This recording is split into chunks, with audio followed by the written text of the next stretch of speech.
Municipal deputy of the Krasnoselsky district of Russia, Alexei Gorinov, who is serving a 7-year sentence for so-called fakes about the Russian army, has been kept in a punishment cell since September 7th. This exceeds all legal deadlines. Gorinov is not receiving medical assistance, and recently he was searched in a punishment cell and forced to undress. The jailers filed a report against Gorinov for damage to property because he had drawn funny faces on the walls of his cell with his finger. The deputy believes that the administration can further extend his stay in the detention center. Now, more than ever, I understand the essence of the expression "rot in prison," but I don't give up and still believe that Russia does not need such a war. In general, none is needed, because it is very bad. I remain on the side of the light and hug everyone.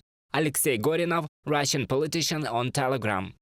Every 10th citizen of the Russian Federation has encountered torture at the hands of law enforcement officers, and every 4th has found himself in conflict situations with police officers. This is data from the Levada Center.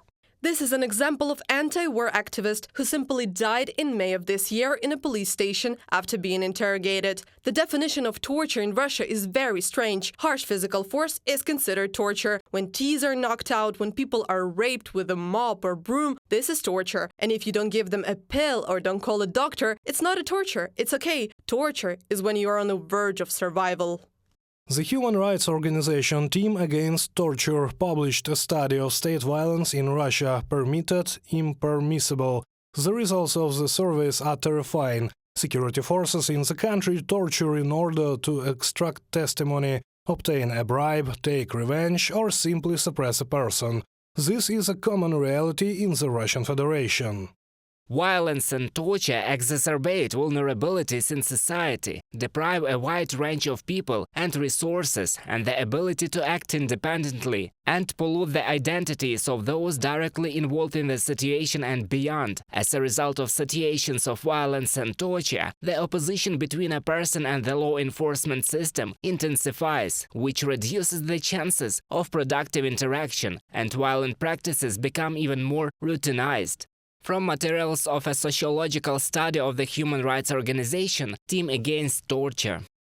The independent project Important Stories published material about systemic violence and torture in Russian-occupied Melitopol.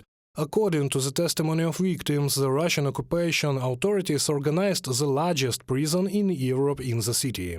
Today, more than 500 people are stolen from temporarily occupied Melitopol in prisons, basements, or illegally detained. And in just a year and a half, there were more than 1,000 people. Our residents who remain under occupation live in constant fear that they could be stolen every second, captured every second, without any reason. Torture in Russia is encouraged by the authorities. 15-year-old Adam Kadyrov beat Nikita Zhuravel for burning the Quran. Zhuravel is a resident of Volgograd. After his arrest, he was sent to Chechnya. A video of the torture was published online. The teenager's father, the head of Chechnya and Putin's closest ally Ramzan Kadyrov, wrote that he was proud of his son's action. Some Russian media figures and politicians publicly approved the beating. Reported by Sergei Kulyas, Victoria Smirnova, UATV News.